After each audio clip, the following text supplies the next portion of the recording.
Halo Sobat Sehat, apa kabar nih? Semoga kalian baik-baik aja ya. Di keadaan pandemi sekarang ini, sudah seharusnya nih kita untuk menjaga pola makan kita agar kita dapat terhindar dari segala macam penyakit, terutama bagi kalian yang kalangan remaja ya. Nah, tapi kali ini di sini aku bakal membahas mengenai anemia defisiensi besi pada remaja putri. Nah, remaja putri itu apa sih? Jadi, remaja ataupun remaja putri merupakan masa transisi atau peralihan dari masa anak-anak menuju masa dewasa yang ditandai dengan perubahan fisik, psikis, dan psikososial. Menurut WHO, remaja adalah penduduk dengan rentang usia 10-19 tahun. Nah, sebenarnya, tahukah kalian remaja putri mempunyai banyak ancaman terhadap masalah gizi? Bagaimana?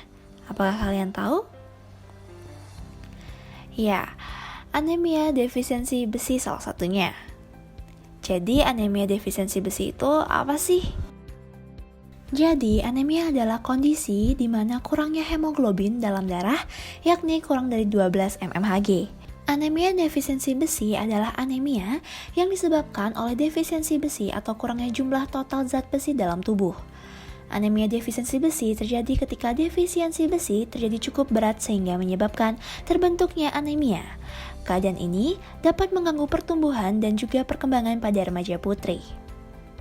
Nah, selanjutnya kita akan membahas tentang gejala anemia defisiensi besi. Nah, kira-kira apa aja sih? Jadi, yang pertama adalah kuku sendok, di mana kuku sendok ini adalah kuku yang berubah menjadi rapuh dan bergaris-garis vertikal dan menjadi cekung sehingga mirip dengan sendok. Yang kedua adalah atrofi lidah, yaitu adalah menyebabkan permukaan lidah tampak licin dan mengkilap yang disebabkan oleh menghilangnya papil lidah. Dan yang ketiga yaitu disfagia yang disebabkan oleh kerusakan epitel hipofaring. Nah, selanjutnya kita akan membahas nih teman-teman, bagaimana sih penyebaran anemia itu? Jadi, kejadian anemia di dunia sebanyak 30% atau sebanyak 2,20 miliar orang. Wow, banyak banget ya teman-teman. Nah, anemia defisiensi besi ini sebagian besar terjadi pada penduduk yang tinggal di daerah tropis. Persentase anemia di pedesaan lebih tinggi dibandingkan dengan di perkotaan. Lalu bagaimana dengan prevalensi di Indonesia? Nah, di Indonesia, prevalensi anemia remaja putri yaitu berkisar di usia 10-18 tahun atau sebesar 57,1%. Dan di Kota Denpasar sendiri yaitu prevalensi anemia defisiensi besi pada remaja putri yaitu sebesar 45,9%. Wow, tinggi banget ya teman-teman. Nah, dengan angka prevalensi yang tinggi ini, apa sih sebenarnya yang menjadi faktor risikonya? Nah, yang pertama adalah kurangnya kebiasaan sarapan pagi. Apa sih yang mempengaruhi sarapan pagi dengan anemia? Ternyata asupan zat gizi akan berkurang sebanyak 30% yang secara langsung akan mengurangi produksi hemoglobin. Nah, yang kedua yaitu adalah kekurangan zat besi. Kekurangan zat besi ini diakibatkan oleh kurangnya mengkonsumsi sumber makanan hewani sebagai salah satu sumber zat besi yang mudah diserap. Lalu berikutnya adalah kekurangan asupan protein nih teman-teman.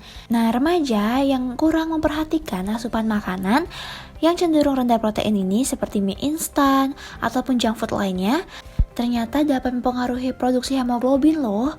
Wow, banyak banget ya faktor risikonya.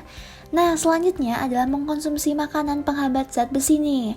Nah, contohnya ada seperti jagung, kacang-kacangan, kedelai, teh, susu, kopi, keju, dan lain-lainnya. Berikutnya yaitu ada lama haid. Hipermenoria yang menyebabkan menstruasi yang berlebihan dapat menyebabkan kehilangan banyak darah dan mengalami anemia. Nah, setelah tadi kita banyak banget nih berbicara tentang anemia, kira-kira apa ya pencegahannya?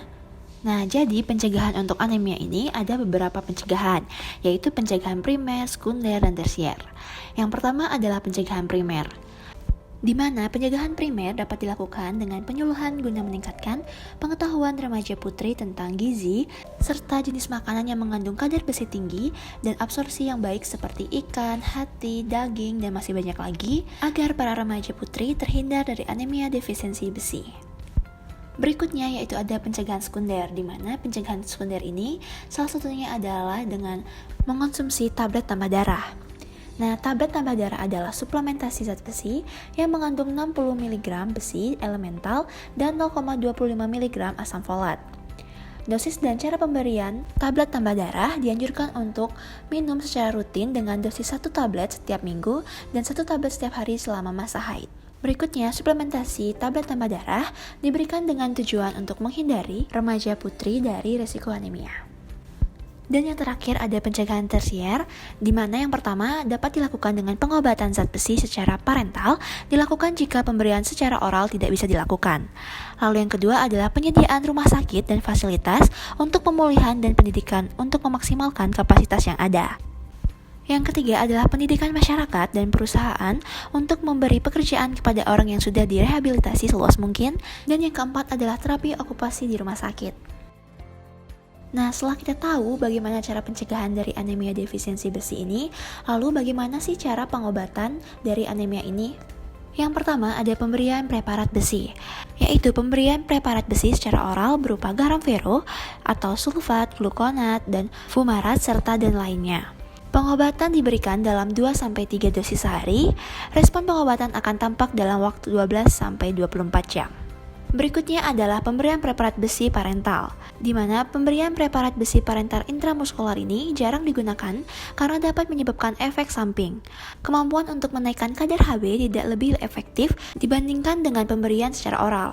Dan yang ketiga yaitu ada transfusi darah, di mana transfusi darah ini jarang diperlukan karena hanya diberikan dengan kondisi anemia yang sangat berat atau disertai dengan infeksi.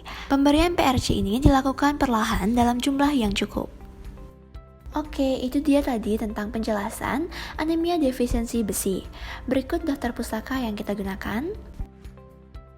Dan inilah kami dari kelompok 4, yaitu ada Raja, Anggi, Arika, Sonya, Irna, Risma, Yanisa, Fani, Mira, Cindy, Yuli, Prema, dan juga ada Chandra.